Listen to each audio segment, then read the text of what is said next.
Bom, pessoal, um prazer estar aqui, né, falando sobre alguns assuntos que a gente trata no LACEN. O LACEN é o Laboratório de Ciências e Educação Matemática, ele fica dentro do Centro de Ciências aqui na UFJF. Eu sou o coordenador, nós temos uma equipe que trabalha junto com as crianças, os alunos e a visitação espontânea aqui no Centro de Ciências. E eu sou professor no Departamento de Matemática, doutor em Educação Matemática, e a proposta dessa oficina, que é uma oficina que a gente trabalha dentro do LACEN, é unir uma discussão de matemática e um pouco de arte, né? Algumas perguntas que a gente gostaria de fazer assim, né? Não que a gente faça na oficina, mas o que é um mosaico, o que é uma pavimentação do plano, né? São alguns conceitos que são tratados em alguns campos da matemática, né? De quantas maneiras eu posso pavimentar esse plano usando, por exemplo, polígonos regulares? Como é que eu posso abordar esse assunto dentro do ensino fundamental ou quem sabe até no ensino médio, né? E que tipo de material eu vou utilizar? Então são alguns assuntos que a gente vai tratar dentro dessa oficina. Uma primeira pergunta que a gente poderia fazer é: o que é um mosaico? Né? Ou quem já viu um mosaico? A palavra mosaico vem de mosaikon e lembra alguma coisa do tipo de obra da musa. Tem a ver com arte, né? O próprio nome já nos remete a alguma coisa artística. E os primeiros mosaicos datam da antiguidade, antes da era comum, talvez 2.600 anos antes, né? Então bastante tempo. Nós temos vários tipos de mosaicos, até no nosso dia a dia, né? Por exemplo, esse chão de um banheiro, a própria parede de um banheiro pode ser um mosaico, e essas fotos nós tratamos dentro da oficina também, né? Esse chão já um pouco mais trabalhado dessa cozinha. Esse mosaico é um mosaico de Juiz de Fora, do centro de Juiz de Fora, muito especial, feito pelo Portinari em 1956.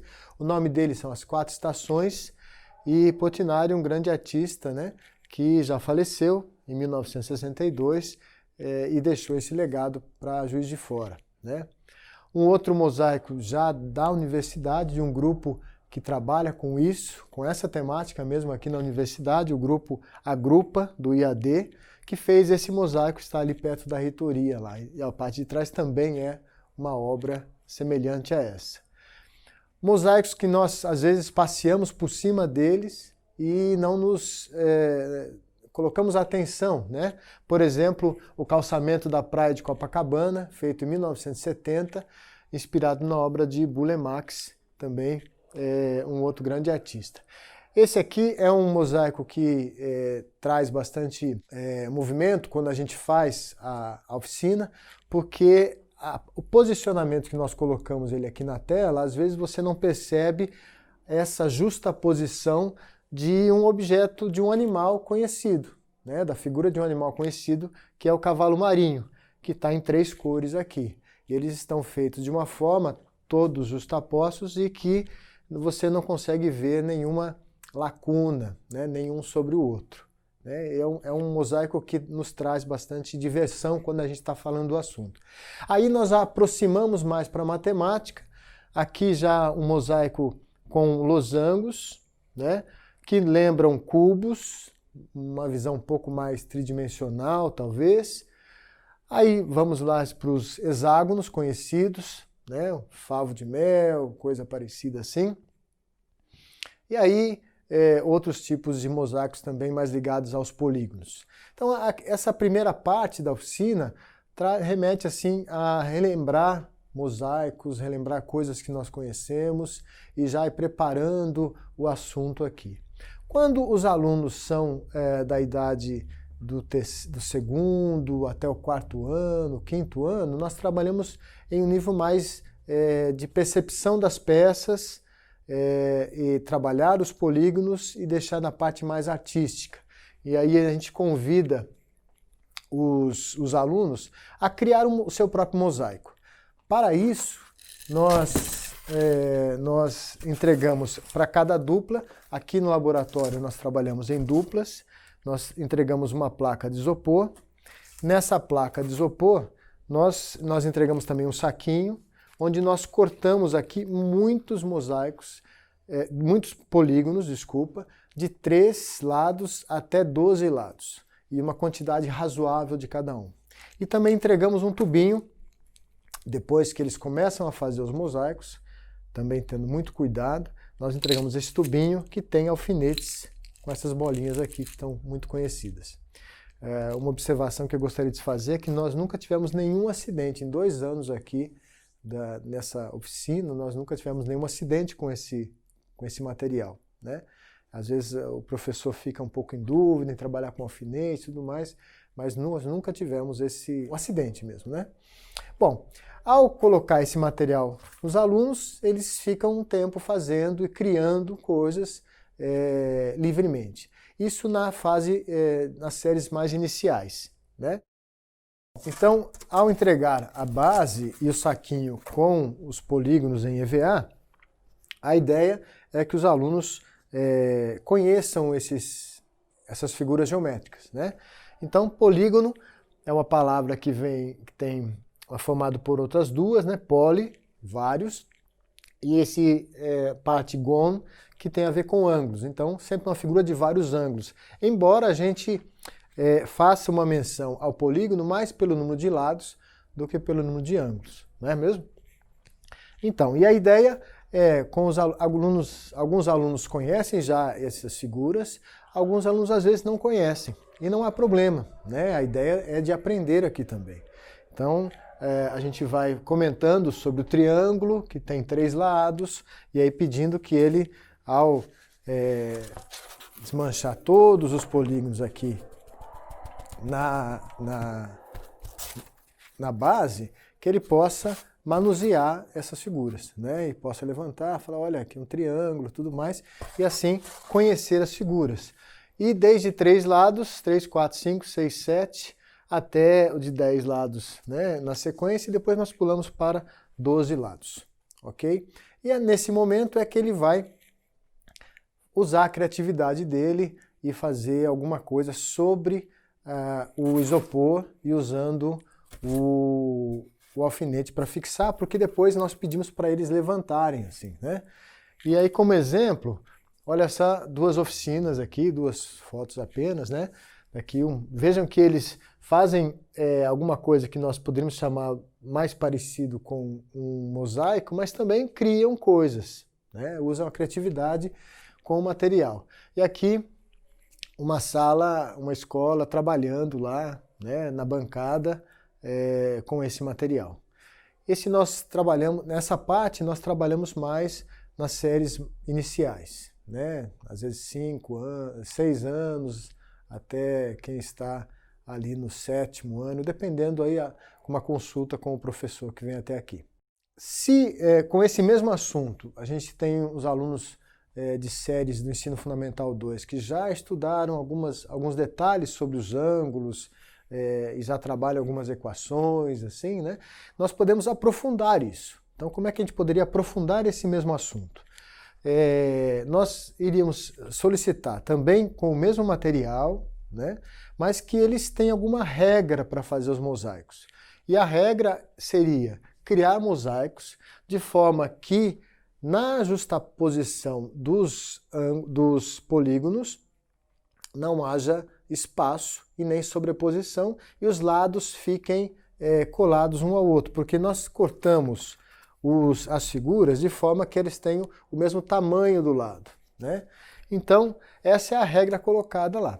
E eles agora podem usar calculadora, né? Porque nós damos a eles uma folha onde tem os valores dos ângulos internos, que eu vou comentar daqui a pouco. Então, esse seria um exemplo da justaposição em que a soma dos ângulos internos me dá o valor 360 graus, né? E aí, nesse caso, não vai ter lacuna e nem sobreposição dos polígonos.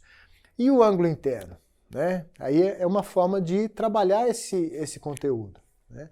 Então nós temos aqui aqueles mesmos polígonos inicialmente mostrados, só que agora dando ênfase ao ângulo interno.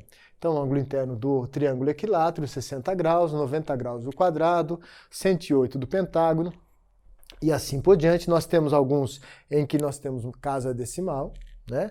128,57 graus, octógono, até o dodecágono 150 graus. E aí tudo isso gera uma conversa, né? E se eu tivesse mais número de lados? Né? Parece que ele vai aumentando o valor, né? 140, 144, 150. Até quanto eu consigo aumentar isso? Né?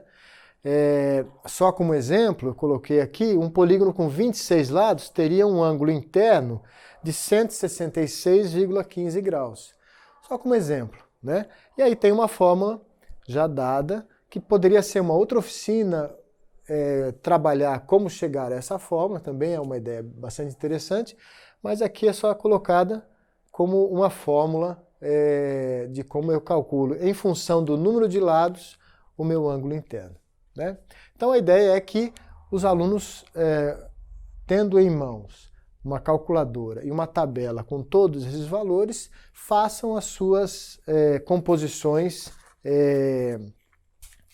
dos polígonos com essa regra agora. Então aqui, por exemplo, eu tenho uma, né, um quadrado, usando quadrado, usando hexágonos, aqui o dodecágono com o triângulo, né, e eles vão criando. E depois eles levantam as suas produções e vão falar quais eles conseguiram.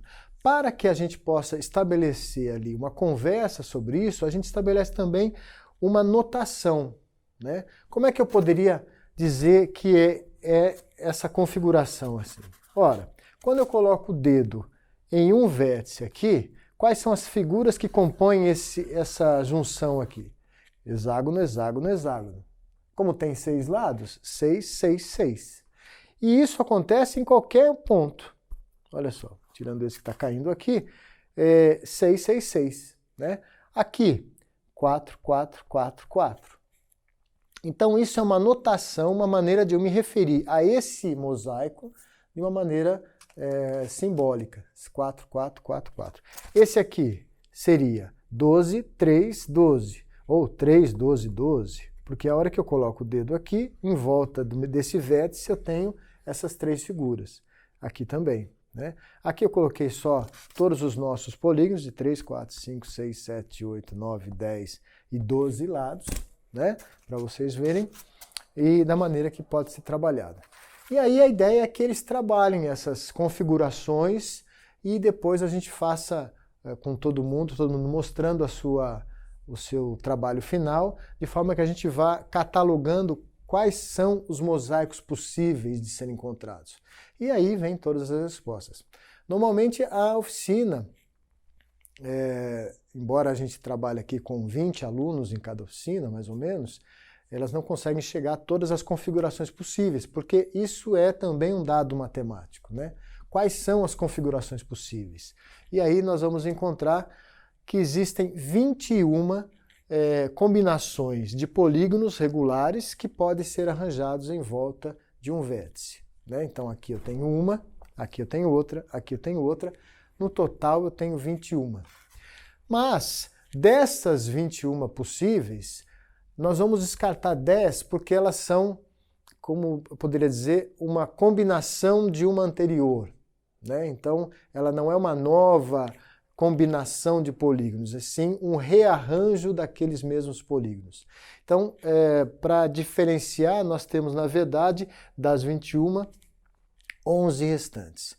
Dessas 11, nós temos 3, uma delas é essa, a outra é esta, e se nós pensarmos em só triângulos, né, são 3, 3, 3, 3, 3, 3, 3, ou seja, 6 triângulos possíveis, né? O 4 que eu falei aqui e o 666 que nós falamos aqui também, né? Que são mosaicos regulares, ou seja, que eles são compostos por figuras do mesmo tipo. E os outros 8 combinações que são geradas por junções de polígonos de tamanhos diferentes, de número de lados diferentes. E isso é um resultado conhecido, chamado Teorema de Kepler, estudado por Johannes Kepler, que foi um alemão, morreu em 1630, em que existe exatamente 11 maneiras de cobrir o plano. Né? Então isso é um dado e a gente também é uma outra oficina que poderia ser feita. Né? É um trabalho que normalmente a gente faz em algumas disciplinas, talvez na graduação, para quem estuda matemática ou alguma parte de exatas, de provar essas 11 configurações possíveis, matematicamente falando. Com alguma aproximação e dependendo de como foi levado, também dá para trabalhar no ensino médio, né? Que seria também uma outra oficina, não é o objetivo desta aqui, mas poderia ser trabalhado no ensino médio a demonstração deste teorema de Kepler aqui. As configurações usando aquela notação, olha aí, ó, 4, 8, 8. Então, se eu coloco o dedo aqui, 4, 8, 8. 4, 6, 12. 4, 6, 12. 3, 12, 12, que é a que eu mostrei aqui, né? 3, 4, 6, 4, uma configuração. 3, 6, 3, 6, uma outra configuração, desculpa, a notação que eu disse, né? 3, 3, 3, 3, 6, então vários triângulos e um hexágono, vários triângulos e dois quadrados, 3 triângulos e 2 quadrados, 2 triângulos, um quadrado, um triângulo e um quadrado, né? Em volta aqui, aquela que nós conhecemos, gostei bastante dessa figura, toda cheia de triângulos, as de hexágonos e as de quadrado, né? Então essa é uma finalização dessa segunda parte da oficina, que chega até esse teorema, o qual a gente consegue aprofundar um pouco mais, falando do ângulo interno, falando dessa justaposição e trabalhando com calculadora e tudo mais. E a experiência que nós temos aqui é muito gratificante nesse assunto também, tá ok?